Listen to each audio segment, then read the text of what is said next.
রাহাত আর মায়া একই গ্রামের দুজন। ছোটবেলা থেকেই তারা একসাথে বড় হয়েছে। ধীরে ধীরে বন্ধুত্বটা কখন যে ভালোবাসায় বদলে গেছে তারা নিজেরাও বুঝতে পারেনি। প্রতিদিন বিকেলে নদীর ধারে বসে গল্প করা ছিল তাদের সবচেয়ে প্রিয় সময়।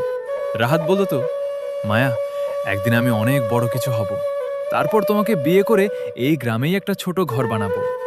মায়া হেসে বলতো, বড় কিছু না হলেও চলবে, শুধু আমার পাশে থাকলেই হবে।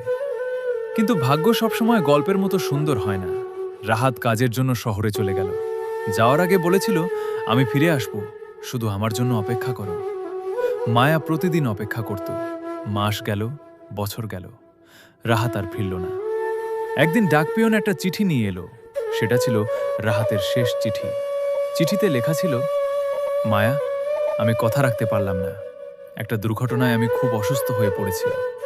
হয়তো আর ফিরতে পারবো না, কিন্তু একটা কথা মনে রেখো, আমি দূরে থাকলেও আমার সব ভালোবাসা তোমার জন্যই থাকবে। চিঠিটা পড়ে মায়ের চোখে শুধু পানি।